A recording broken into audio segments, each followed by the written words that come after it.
오늘 우리에게 주신 말씀은 호세아 10장 11절과 12절 그리고 히브리서 10장 36절 말씀입니다. 설교 제목은 마침내 너희에게 내리시리라입니다. 에브라임은 마치 길들인 염소 같아서 곡식받기를 좋아하나 내가 그의 아름다운 목에 멍에를 메우고 에브라임 위에 사람을 태우리니 유다가 밭을 갈고 야곱이 흙덩이를 깨뜨리리라. 너희가 자기를 위하여 공의를 신고 인애를 거두라. 너희 묵은 땅을 기경하라. 지금이 곧 여호와를 찾을 때니 마침내 여호와께서 오사 공의를 빛처럼 너희에게 내리시리라. 히브리서 10장 36절은 함께 같이 읽겠습니다. 시작. 너희에게 인내가 필요함은 너희가 하나님의 뜻을 행한 후에 약속하신 것을 받기 위함이라. 살아계신 하나님의 말씀입니다. 하늘나라에 가면은요 되돌아온 소포가 많다라는 그런 이야기가 있습니다. 우리가 조금만 더 참고 인내하고 기도했다라고 한다면은 받을 수 있었던 것들, 조금만 더 기다렸다고 한다면은 받을 수 있었던 것들, 그 하늘로부터 오는 그 선물들을 좀 더 오래 기도하지 못해서, 조금 더 참지 못해서, 조금 더 인내하지 못해서 하늘에서 온 선물이 오다가 다시 하늘로 돌아갔다라는 그런 이야기입니다. 참 안타깝습니다. 실제로 하늘나라 한번 가봐야 알겠어요. 들리는 이야기가 그렇습니다. 오늘 본문을 보시면은 오늘 히브리서 36장 그 유명한 구절에서 그렇게 이야기하고 있죠. 너희에게 인내가 필요함은, 너희에게 인내가 필요함은, 그 말은 뭐냐면은 하나님을 믿는 모든 자에게는 예외 없이 정도의 차이는 있겠지만 다 인내가 필요하다라는 말입니다. 그래서 너희에게 인내가 필요함을 전제 조건으로 해서 이야기를 하고 있습니다. 모두에게 인내가 필요한 것입니다. 제가 어떤 글을 읽어보니까 요즘에 이제 한국 사람들 여행을 많이 가잖아요. 여행 가면은 이제 중국 사람, 일본 사람, 한국 사람 이렇게 섞여 있으면은 옛날에는 딱 옷을 제일 잘 입는 사람 하면은 그 이제 한국 사람 이렇게 됐는데 요즘은 중국 사람들도 일본 사람들도 옷을 멋있게 입는데요. 그래서 외모를 봐서는 판가름이 잘 안 된대요. 근데 한국 사람을 찾아내는 방법이 세 가지가 있다고 합니다. 첫 번째는 관광 가이드가 막 설명을 하고 있는데 끝까지 듣지 못하고 말을 딱 끊고서 질문하는 사람, 보통 한국 사람이래요. 그게. 또 식당 가보면 안 돼요. 식당에 가보면은 그냥 다른 사람들 음식을 다 기다리고 있는데 10분을 기다리지 못하고 자꾸 물어보고 음식 언제 나오냐고. 그러다가 음식이 나오면은 옆 사람과 대화도 하지 않고 허겁지겁 그냥 혼자서 10분 만에 다 먹어 치웠다 하면은 아마도 한국 사람일 확률이 좀 높답니다. 마지막으로 관광버스를 타보면 안 돼요. 관광버스 타고 목적지에 도착하면은 다 이렇게 풀잖아요. 이게 안전벨트를 가장 먼저 풀고서 앉아 있는 게 아니라 가장 먼저 팍 일어서는 사람이 대부분 한국 사람이래요. 물론 이제 그게 저는 꼭 나쁘다고만 생각하지 않습니다. 왜냐하면 그런 이제 또 투지와 열정이 있기 때문에 또 빨리빨리 하는 습성이 있기 때문에 경제 발전도 빨리빨리 한 겁니다. 좋은 면도 있습니다. 하지만 그 성서적으로 봤을 때 인내하고 기다린다라는 측면에서 생각했을 때는 약간의 문제가 있어요. 우리는 보통 기다림이다라고 생각했을 때는 그 기다림이 지루하다고 생각하는 경우가 많습니다. 하지만 기다림 중에는 흥분돼서 기쁜 마음으로 기다릴 수 있는 그런 기다림이 있어요. 생각해 보세요. 우리가 어렸을 때 초등학교 다닐 때 소풍 날짜가 정해지면은 그 소풍 날짜를 얼마나 손꼽아 기다립니까? 수학여행 날짜가 기다려지면 수학여행 가기 한 달 전부터 기다리잖아요. 이게 설레는 가슴으로 기다리는 거예요. 자, 이 설교를 쓰면서 기억해 보니까 이제 언제 많이 기다렸던가 생각해 보니까 추석이 생각났습니다. 우리 어머니가 갑자기 또 생각났어요. 우리 어머니만 생각하면 눈물이 납니다. 방금 여기 찬양대 찬양할 때도 어머니가 생각나가지고 눈물이 좀 나더라고요. 우리 어머니가 추석이 되면은 항상 매년 거르지 않고 새 옷과 새 신발을 사주셨어요. 그러면은 미리미리 사주시는데 반드시 추석날 아침에 입으라고 그랬어요. 그래서 빨리 입고 싶어가지고 왜 빨리 해가 안 뜨나 그러다가 추석이 해가 뜨면은 곧바로 일어나가지고 세수하고 새 옷 입고 새 신발 신었던 그런 기억이 있습니다. 하지만 사형수가 기다리는 그 기다림은 또 다를 거예요. 굉장히 힘들 겁니다. 자기가 죽는 그날을 기다리는 상수의 기다림은 그런 기쁜 기다림이 아닐 것입니다. 이처럼 우리의 기다림은 무엇을 기다리느냐가 중요할 줄로 믿습니다. 무엇을 기다리느냐. 오늘 본문을 보시면은 그런 이야기를 하고 있어요. 히브리서 10장 36절에서 우리의 기다림은 하나님께서 약속하신 것을 받기 위한 기다림이라고 이야기했습니다. 우리 히브리서 10장 36절 한번 같이 읽어볼까요? 같이 읽습니다. 시작. 너희에게 인내가 필요함은 너희가 하나님의 뜻을 행한 후에 약속하신 것을 받기 위함이라. 우리에게 인내가 필요하다는 거예요. 그리고 우리가 기다려야 한다는 거예요. 힘들어도. 그렇죠. 우리의 기다림은 약속하신 것을 받기 위한 기다림이에요. 그냥 막연한 기다림이 아니라 어떤 하나님께서 약속하신 영생이 있고 하나님께서 약속하신 상급이던데 그것을 바라보면서 기다리고 인내하는 그 기다림과 인내라는 것입니다. 근데 오늘 본문을 자세히 보시면은 중요한 게 뭐냐면은 우리가 하나님께서 약속하신 것을 받기 전에 해야 할 것이 한 가지가 있어요. 뭡니까? 보면은 하나님의 뜻을 행한 후에.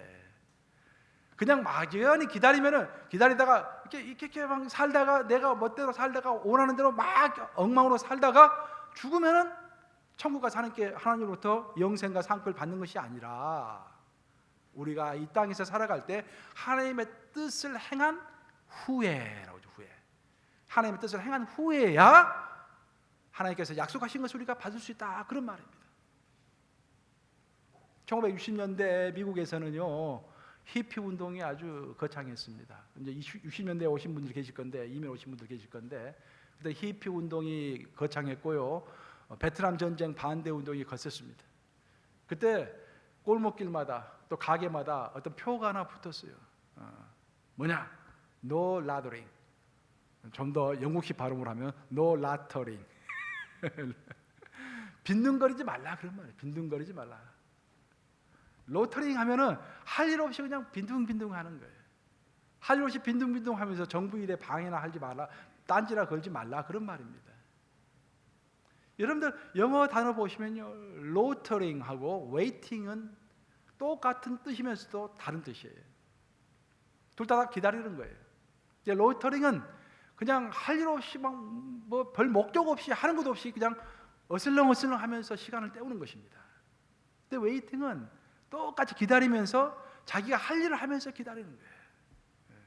옛날에 공항에서도 그런 말이 있었잖아요. 노 라트링이라는 말이 공항에서도 붙었잖아요. 요즘에는 없는데 그 말은 무슨 말이냐면은 공항에서 어슬렁어슬렁 하지 말라는 거예요. 비행기 시간 딱 아니까 비행기 시간이 앞으로 비행기 탈 시간이 1시간 남았으면은 자기 자리에 앉아가지고 자기가 할 일 하라는 것입니다. 책을 읽든지 인터넷을 보든지 자기가 할 일 하라는 거예요. 그냥 배회하지 말라는 거예요. 방황하지 말라라는 것입니다. 저는 종종 TV 프로그램 중에서 CNBC 프로그램을 가끔씩 즐겨봐요. 제가 원래 출신이 이제 경제학을 공부했기 때문인지 몰라도 경제 뉴스에 제가 관심이 많습니다. 뭐 정치 뉴스도 관심이 많지만 CNBC는 이제 경제 뉴스만 전문적으로 나오잖아요. 참 재밌는 프로그램이 많아요. 그걸 보면은 사람의 심리를 이해하기가 참 좋습니다. 그 프로그램 중에 하나가 어떤 내용이 있냐면은 누가 하루에 돈을 많이 쓰나라는 그런 프로가 있어요. 여러분들 만약에 누가 10만 불을 현금으로 딱 주고 이걸 하루 동안에 쓰시오 하면 쓸 수 있을 것 같아요? 단 이제 그걸 가지고 뭐 자동차를 구입한다든지 가구를 구입한다든지 뭐 구입하면 안 돼요. 그걸 가지고 먹고 즐기는 데만 써야 돼요. 10만 불을 딱 주면서 쓸 수 있을 것 같아요, 여러분들? 아마 내가 봤을 때 10,000불도 못 쓸 거.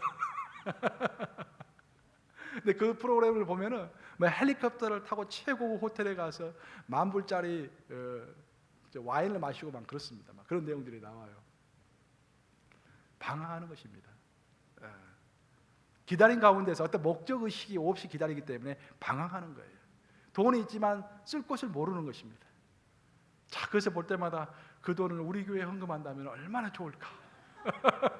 쓸 곳이 얼마나 많은데 그런 생각이 참 많이 들어요. 우리 기록인들이 갖고 있는 모든 리소스, 여러분들이 가지고 있는 재능이라든지 여러분이 가지고 있는 능력이라든지 여러분이 가지고 있는 인간관계라든지 여러분이 가지고 있는 재물이라든지 그 모든 것은 하나님이 주신 것입니다.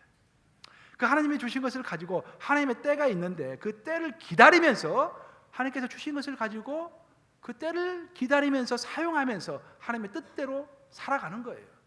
하나님의 뜻대로 사용하고 하나님의 뜻대로 사용하면서 활용하다가 하나님의 때를 맞이하는 것입니다. 그것이 웨이팅이에요. 근데 그 우리의 마음속에 우리의 인생 계획 가운데 하나님의 때라는 것이 없고 또 하나님의 일을 해야겠다라는 그런 목표의식이 없으면 로이터링이에요. 우리가 인생을 방황하는 것입니다. 웨이팅하는 게 아니에요. 이렇게 우리가 성경에서 말하는 기다림을 생각했을 때 첫 번째로 우리가 기억해야 할 것은 우리는 기다리되 하나님의 뜻을 행하면서 기다린다라는 거예요. 아멘 아십니까 여러분? 하나님의 뜻을 행하면서 기다리는 거예요. 막연하게 기다리는 것이 아닙니다. 두 번째로 성경에서 말하는 기다림이라는 것은 반드시 믿음 가운데 기다리는 거예요. 저는 이제 비행기를 탈 때 보통 복도 쪽 좌석을 선호합니다. 왜 그럴까요? 화장실에 가기 편하기 때문에.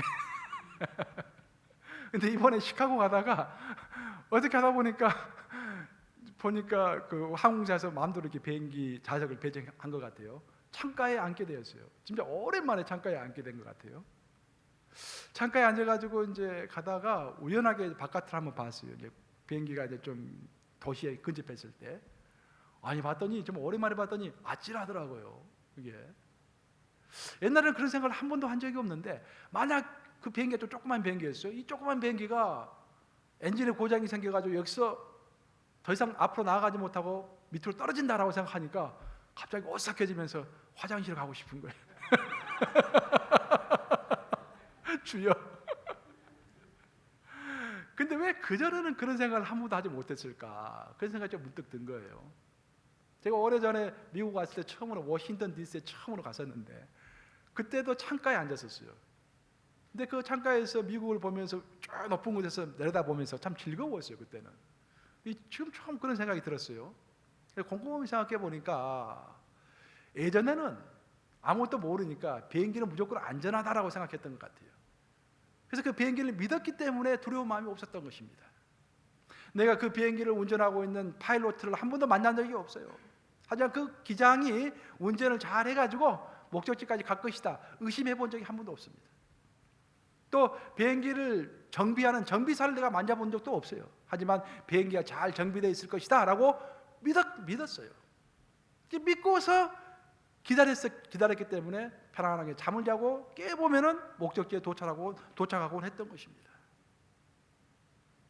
결국 그 믿음의 역사가 기다릴 때 우리에게 필요할 줄로 믿습니다. 참 우리가 믿음이라는 것이 그런 거예요. 기다릴 때 믿음이 없으면요 불안하고 방황하게 됩니다. 우리가 그 믿음으로 살아가는 것이 한두 가지가 아닌데 아주 우리 일상생활 가운데서 우리가 신호등 앞에서 기다리는 것도 똑같습니다. 여러분들이 차를 타고 가다가 빨간불이 켜지면은 딱 멈춰가지고 기다립니다. 계속 기다려요. 왜 기다립니까 여러분? 조금만 기다리면은 파란불이 켜질 것이다 라고 믿기 때문에 거기서 기다리는 거예요.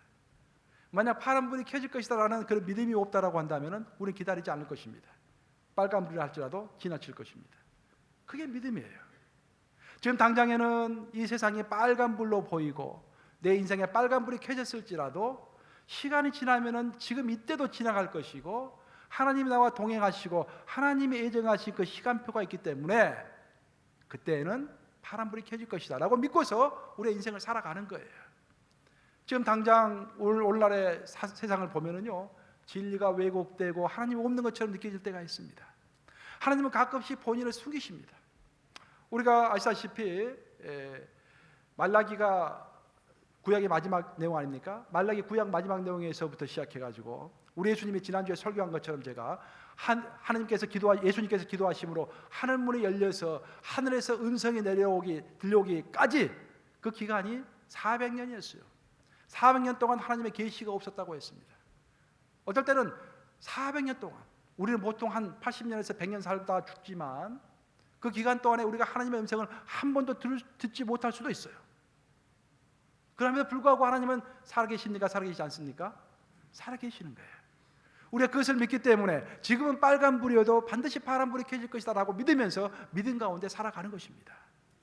많은 사람들은 빨간불이라고 생각하고 하나님이 없다라고 생각하고 자기가 하고 싶은 대로 멋대로 살아갑니다. 로이터링 하는 거예요. 하여 우리 크리스천은 그렇지 않습니다. 하나님이 안 보이는 것처럼 느낀다고 할지라도 정말 하나님을 믿고 교회 가서 예배드리고 새벽 기도회에서 새벽 기도하고 하는 것들이 어찌 보면 진부하게 보이고 옛날 방식처럼 보이고 뭔 그거 이조 시대 때나 하는 것이다 그렇게 말하는 사람이 있을 수가 있겠지만 그러함에도 불구하고 우리는 믿는 거예요. 곧 파란불이 켜질 것이고 하나님의 때가 올 거라고 믿는 것입니다. 그것이 우리 크리스찬의 믿음인 것입니다. 그래서 우리는 로이터링 하지 않고 기다리면서 자기 자리를 지키면서 웨이팅하는 것입니다. 오늘 본문에서 선지자 호세아가 이런 이야기를 합니다. 너희 묵은 땅을 기경하라 라는 그런 이야기가 나와요. 그래서 묵은 땅이라는 것은 우리의 마음을 이야기합니다. 너희의 굳어있는 마음을 이렇게 갈아서 엎어라 그런 말이에요. 기경해라 그런 말입니다. 믿음으로 기다리지 못하고 있었어요. 그 당시에 이스라엘 사람들의 문제가, 이스라엘 사람들은 430년간 원래 애굽에서 종사를 했습니다. 근데 하나님께서 불쌍히 여기셔서 또 그들이 하나님께 부르짖었기 때문에 하나님께서 응답하셔서 그들을 출애굽시키셨어요. 애굽에서 탈출시키신 다음에 신의 산으로 데려가서 그들에게 율법을 주시고 성전을 주셨습니다. 그리고 하나님의 자녀로 삼아 주셨습니다. 그리고 여호수아를 대동해서 또 땅을 주셨어요. 가나안이라는 땅을 주셨어요. 하나도 없었던 알거지 같았던 그 이스라엘 족속에게 하나님께서 율법도 주시고 성전도 주시고 땅도 주신 거예요. 그래서 이들이 먹고 살만했어요. 그래서 오늘 본문은 그렇게 이야기합니다. 에브라임은 길들인 암소 같아서 곡식밟기를 좋아하고 라는 그런 이야기가 나오죠. 여기서 에브라임은 항상 북이스라엘을 상징합니다. 이스라엘이 솔로몬이 죽고 난 다음에 북이스라엘과 남유다로 이렇게 우리 오늘날의 한국이 남한과 북한이 있는 것처럼 딱 나누어졌죠. 그래서 남유다는 항상 유다라고 그래요.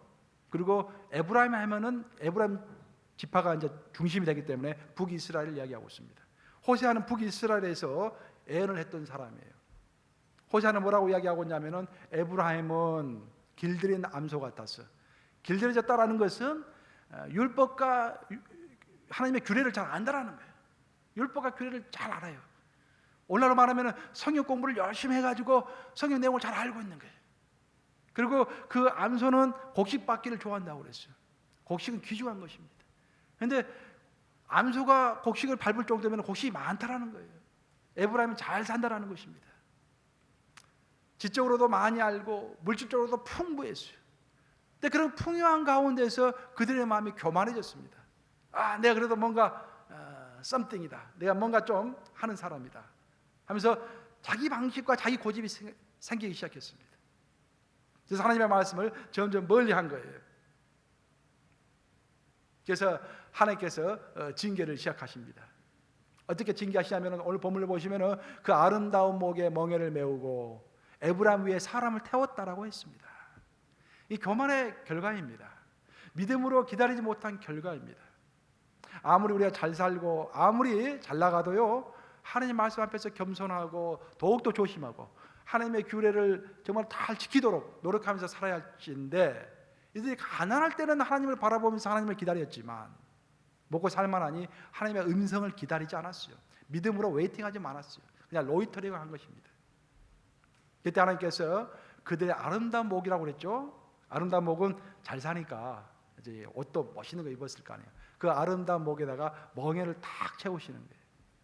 그리고 더 중요한 것은 그 에브라임 위에다가 사람을 태웠다고 했습니다. 자기를 괴롭힐 사람을 딱 만나게 하시는 거예요. 하나님의 징계의 방법입니다. 여러분들이 정말 아름답게 생각하는 것, 소중하게 생각하는 것, 그 위에다가 올무를 채우시고 여러분의 인생 위에 어떤 사람을 태우시는 거예요. 사람 때문에 괴롭게 만드십니다. 결국 그래서 북이스라엘은 아시리아 족속에게 멸망을 당합니다. 그 멸망을 당했던 이유가 뭐냐면 그들이 웨이팅했다라고 하면은 멸망당하지 않았을 거예요. 하나님의 약속을 항상 기억하면서 잘 살면 잘 살수록 더욱더 잘 살수록 더욱더 하나님께 기도했어야 했어요. 하나님 너무 감사합니다. 내가 무엇이간데 이렇게 축복을 주십니까? 주님, 내가 이것을 가지고 어떻게 해야 주님께 영광을 돌리겠습니까? 라고 물어봤어야 정상이에요. 하지만 그들은 그렇게 하지 않았어요. 하나님께서 자꾸 재물을 주시고 저를 잘 살게 만드니까 그걸 가지고 로이터링한 거야. 어슬렁 거리면서 그냥 하나님의 뜻을 행하지 않은 것입니다. 그래서 그들은 아시리아에게 멸망을 당해서 포로로 끌려가죠. 포로로 끌려가니까 거기서 또 기도하는 거야. 이제 거기서부터 가난한 마음이 돼가지고 주여 우리를 살펴봐 주시옵소서라고 기도하는 거야. 근데 놀라운 것은요, 내가 좋아하는 대목인데 우리 하나님은 이게 징계를 하시면은요 징계로 끝나지 않으세요. 항상 기회를 한 번 더 줍니다. 기회를 한 번 더 줘요. 그래서 오늘 본문에서 나온 말처럼 너희 마음을 기경해라. 지금이 여호와를 부르짖을 때이다. 여호와를 찾을 때다라는 그런 이야기를 하는 거예요. 그리고 그 찾을 때 하나님께서 용서해 주시겠다고 길을 여시는 것입니다. 로이터링 하다가 방황하다가 하나님께 한 방 맞아서 포로가 된 사람들, 그 사람들에게 다시 한번 하나님께서는 나를 찾으라. 나를 찾으면은 다시 내가 너를 해방시켜주고 날 향해서 웨이팅하는 민족, 기다리는 민족으로 삼아주겠다라고 말씀하시는 것입니다. 사랑하는 여러분, 그리고 성경을 읽어보면요, 성경은 창세기에서부터 시작해서 요한계시록까지 기다림의 연속입니다. 근데 그 기다림으로 끝나는 것이 아니라, 물론 하나님께서는 우리의 기다림은 인생 내내 기다리는 거예요. 그리고 하늘나라에서 하나님을 만날 때 그 기다림이 이제 끝나겠죠. 하지만 우리가 이 땅을 살아갈 때도 어떤 기다리는 것들이 있어요. 기도하면서 기다리는 것들이 있습니다. 죽어서뿐만 아니라 살아있을 때 어떤 받고 싶은 것들이 있어요. 우리가 그래서 하나님께 기도합니다. 참 기다림이에요. 근데 하나님께서는 그 기다림에 응답하실 때가 있다라는 거예요. 근데 그때를 오늘 본문에서는 마침내라는 표현으로 사용하고 있습니다. 우리가 어떤 것을 소원하면서 기다리고 하나님께 찾고 부르짖을 때 하나님께서 기다리고 계시다가 하나님의 때가 됐을 때 마침내 은혜의 비를 물처럼 우리에게 부어주시겠다고 오늘 본문에서 이야기하는 거예요. 그래서 성경은 결국 기다림과 마침내의 역사입니다. 따라서 해볼까요? 성경은 기다림과 마침내의 역사이다. 아브라함은요 100세까지 기다렸어요. 그러다가 마침내 아들 이삭을 얻습니다. 근데 그 아들 이삭은요 우물을 팠어요. 광야에서 필요한 게 물 아닙니까? 물. 그래서 우물을 팠어요. 근데 우물을 파가지고 물이 나올 때마다 그 우물을 다 빼앗겼습니다. 근데 그 이삭은 포기하지 않고 또 우물을 파면서 기다렸어요. 그러다가 마침내 자기의 우물을 찾게 됩니다. 그 이삭은 야곱을 낳았습니다. 야곱은 형 예수를 피해서 도망가가지고 자기의 외삼촌 라반의 집에 갔더니 아름다운 여인이 있었어요. 저 여인과 결혼을 해야겠다. 그랬더니 7년만 열심히 일해라 해서 7년을 하루같이 열심히 일을 했어요. 그래서 그 여인을 주시옵소서라고 했는데 아침에 눈을 떠봤더니 그 여인이 아니라 엉뚱한 여인이 바로 옆에 앉아 있었던 것입니다. 누워 있었던 것입니다. 깜짝 놀라서 다시 라반에게 찾아갔어요. 나는 라헬이 필요합니다. 그럼 7년을 더 일해라. 그랬더니 야곱은 군말 한마디 하지 않고 그 7년을 하루같이 또 열심히 일을 합니다. 기다리면서 열심히 일을 해요. 그냥 기다린 것이 아니에요. 7년을 그냥 기다린 게 아닙니다. 그 7년을 기다리면서 열심히 일을 합니다. 그리고 14년을 기다린 끝에 마침내 라헬을 얻게 되는 것입니다. 그래서 그 야곱은 또 애를 낳았는데 그 중에 하나가 요셉입니다. 요셉은 어렸을 때 하나님으로부터 너가 앞으로 장차 어떤 위대한 인물이 될 것이다 라는 그런 계시를 받았어요. 꿈을 꿨습니다. 하지만 그것이 순식간에 이루어지지는 않았어요. 하지만 요셉은 그 꿈을 간직한 채 언젠가는 이루어질 것이다 라고 믿고서 열심히 자기가 처한 환경에서 열심을 냈습니다. 감옥에 가면은 감옥에 가서도 열심을 내고 또 노예 신분으로서 다른 사람을 섬길 때는 또 열심히 섬겼어요. 그 밑바닥에서 열심히 섬겼어요. 그리고 13년을 기다렸습니다. 그랬더니 마침내 그가 국무총리가 되었던 것입니다. 우리 예수님 어떻습니까? 예수님도 온갖 핍박과 모함, 오해 다 참고 기다리셨어요. 그러면서 열심히 일하셨어요. 하늘나라의 복음을 전파하셨습니다. 복음을 전파하시면서 기다리신 거예요. 그리고 마침내 십자가를 지시고 시간이 됐을 때 온 인류를 구원할 수 있었던 것입니다. 예수님의 제자인 사도 바울은 어땠습니까? 사도 바울도 마찬가지예요. 예수님의 부르심을 받고서 복음을 전파했을 때 그의 마음 한가운데는 나는 반드시 로마에 가야 하리라 라는 그런 소원이 있었어요. 그것이 이루어지지 않을 것처럼 보였습니다. 많은 사람들이 그를 반대했고 그에게 돌을 던졌고 그는 감옥에 갇혔고 배가 파손되기도 했고 아주 힘들었어요. 하지만 결코 사도 바울은 멈추지 않고 있는 처소에서 감옥에 있든지 바깥에 있든지 하나님의 복음을 전하면서 자신이 마땅히 해야 할 것을 하면서 기다렸습니다. 그러다가 마침내 하나님의 인도로 로마까지 가게 된 것입니다. 그럼 우리들은 어떻습니까? 우리도 마찬가지예요. 지금 당장의 삶이 쉽지가 않습니다. 녹록지가 않습니다. 하지만 우리가 참고 기다리고 있는 처소에서 하나님의 뜻대로 살아가려고 몸부림치면서 살아갈 때 그때 마침내 우리는 하나님을 만나게 될 것입니다. 그 마침내를 기다리면서 살아가는 사람들이 우리예요. 그것은 믿음을 필요로 합니다. 그 마침내 하나님을 만나기 위해서는 믿음이 필요해요. 믿음이 필요할 뿐만 아니라 그 기다리면서 그냥 기다리는 것이 아니라 내 뜻대로 인생을 살아가는 것이 아니라 세상의 가치관대로 살아가는 것이 아니라 하나님께서 말씀하신 대로 하나님의 뜻을 행하면서 기다리는 거예요. 제가 지난주에 스탠리 존스 목사님 이야기했죠. 20세기의 가장 위대한 선교사라고 하는 스탠리 존스 선교사님, 우리 연합감육의 파송 선교사님이십니다. 그분이 이제 자서전을 읽어보면 처음부터 이렇게 그 사역이 형통했던 게 아니에요. 인도로 갔는데 10년이 넘도록 결신자가 거의 없었습니다. 그래서 하도 힘들어가지고 한 번은 작정을 하고 하나님께 기도를 했대요. 하나님, 내가 너무 힘듭니다. 이제는 완전히 지쳤습니다. 열매가 하나도 없습니다. 자, 포기하고 돌아가겠습니다. 그랬더니 하나님 그러시더래요. 사랑하는 아들아, 너 앞에 사과나무가 보이느냐? 사과나무 보입니다. 저 사과나무에 사과 열매가 있느냐? 없습니다. 그렇지? 안 보이지? 그렇지만 그 사과나무는 지금 뿌리를 내리고 있단다. 그리고 그 사과나무는 지금 이파리가 있지? 그 사과나무 이파리는 태양의 광선을 지금도 받고 있단다.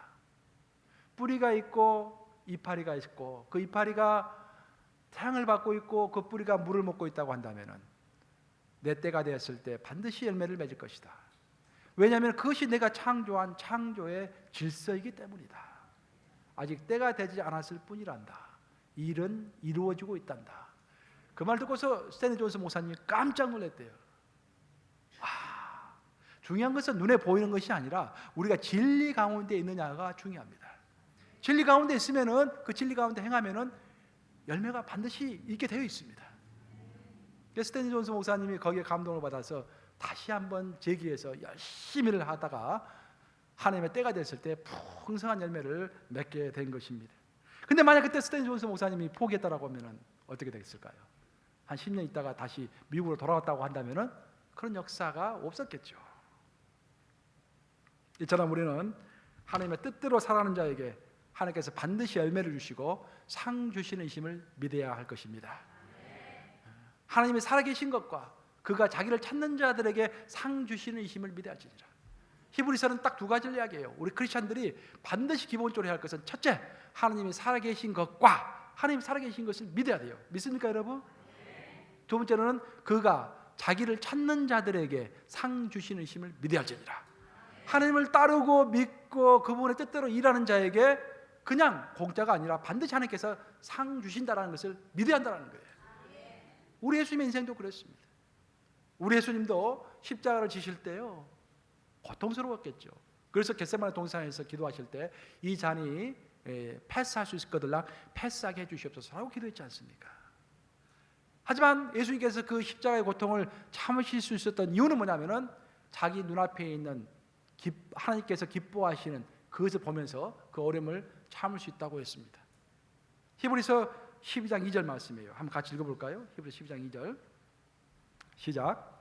믿음의 주요 또 온전하게 하시는 이인 예수를 바라보자. 그는 그 앞에 있는 기쁨을 위하여 십자가를 참으사 부끄러움을 개의치 아니하시더니 하나님 보좌 우편에 앉으셨느니라. 그 앞에 있는 기쁨, 이제 죽으면은 십자가에서 그 죽음의 순간은 힘들겠지만 죽으면은 다시 만나게 될 성부 하나님, 그 바로 앞에 있는 그 기쁨을 바라보면서 십자가의 고통을 참으셨다는 거예요. 근데 그래서 중요한 단어, 우리가 꼭 놓치지 말아야 할 단어가 뭐냐면은 보시면은 개의치 않으시다라는 단어가 나옵니다. 십자가를 참으사 부끄러움을 개의치 아니하시더니라는 말이 나와요. 개의치 아니하였다라는 말이 나옵니다. 즉 우리가 무엇을 인생을 살아가면서 기다릴 때는요, 소망 가운데서 기다리는 것이 첫째 필요하고요, 그와 아울러서 개의치 않는 것이 필요해요. 여기서 말하는 것은 예수님은 십자가를 진다는 것이 수치스러운 일인데 그걸 개의치 않으셨어요. 사람들이 손가락질하고 비판하고 비난하고 우습게 여겨도요, 만만하게 보고 우습게 여겨도 개의치 않으셨습니다. 우리가 기다릴 때, 기다림의 인생을 살고 하나님 만날 날을 대비하면서 살아갈 때, 이 땅을 살아갈 때 여러분들 개의치 말아야 할 가장 중요한 것 중에 하나가 뭐냐면은 여러분의 과거를 개의치 말아야 돼요. 많은 사람들이 화면 보면은요, 과거 때문에 넘어집니다. 변변치 못한 과거, 내세울 곳 없는 과거. 그것이면 다행인데 거기다가 큰 죄까지 저질렀어. 간음한 적도 있고, 남을 속인 적도 있고, 폭력을 행한 적도 있고, 별의별 마약을 먹은 적도 있고, 별의별 죄를 다 지은 거예요. 그것이 잠재의식 속에서 나를 짓누를 때가 있습니다. 하지만 성경은 이야기하기를요, 과거는 현재의 그림자일 뿐입니다. 그리고 과거는 미래에 따라서 조명되는 것이 과거입니다. 과거는 항상 현재 내가 어떻게 하느냐, 또 미래 내가 어떻게 하느냐에 따라서 재조명되는 것입니다. 그래서 내가 오늘 그리스도와 같이 동행하고 있고, 내가 하나님께서 약속하신 것을 기점으로, 그것을 기준으로 미래를 바라보고 있다고 한다면 나의 과거는 문제될 것이 하나도 없는 것입니다. 나의 과거가 그렇게 엉망이었기 때문에 오늘 이렇게 하나님을 더 열심히 섬길 수가 있잖아요. 그래서 여러분들의 기다림의 연속의 삶을 살아갈 때 결코 과거를 개의치 말아야 할 줄로 믿습니다. 이제 말씀을 마무리합니다. 오늘 설교를 쓰면서 제가 이제 크게 생각했던 것 중에 하나는 뭐냐면은, 우리 하나님은 참 긴 호흡의 하나님이다라는 큰 생각이 좀 들었어요. 그게 무슨 말이냐면은, 하나님은 어떤 일을 행하실 때요, 장기적으로 쭉 보십니다. 만약에 하나님께서 짧은 호흡으로 우리를 대하신다면요, 우리는 하루에도 수차례씩 꾸지람 들을 거예요. 즉각 어떤 징계가 올 겁니다. 근데 하나님께서는 긴 호흡을 하세요. 기본적으로 우리 하나님은 우리 인간과 같이 일을 하고 싶어 하세요. 근데 우리 인간은 태어나는 과정이 있고요, 성장하는 과정을 거쳐서 성숙합니다. 그래서 하나님과 동행할 만 하려면은요, 그 어떤 인간도 나이 30, 40, 50은 돼야 돼요. 그렇죠? 인생 좀 살아봐야 자기의 부족함을 느끼고 하나님과 동행하고 싶은 마음이 생깁니다. 그래서 하나님께서는 우리가 태어나고 자랄 때 했던 그 많은 실수들 용서하시는 거예요.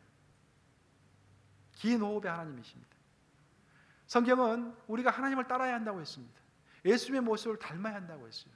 만약 우리 하나님께서 긴 호흡을 하시는 하나님이시고 우리 예수님께서도 긴 호흡을 하시는 예수님이라고 한다면 우리도 또한 긴 호흡을 하는 그런 예수님의 제자가 되어야 할 줄로 믿습니다. 하나 짧게 생각하지 마세요. 우리는 장기간으로 좀 하나님의 때를 기다리면서 살아가는 사람들입니다. 때로는 여러분들이 오해를 받으실 수도 있고, 때로는 세상에서 가치관이 막 혼동된 가치관을 우리가 줄 때가 있죠. 정말 내가 교회에서 일하고 있어야 할 때냐? 그게 아니에요. 항상 진리 가운데 있을 때가 가장 안전한 것입니다. 긴 호흡을 하시고 하나님의 때를 기다리시면서 로이터링 하지 않으시고 웨이팅 하시는 여러분 되시기를 우리 주님의 이름으로 축복합니다.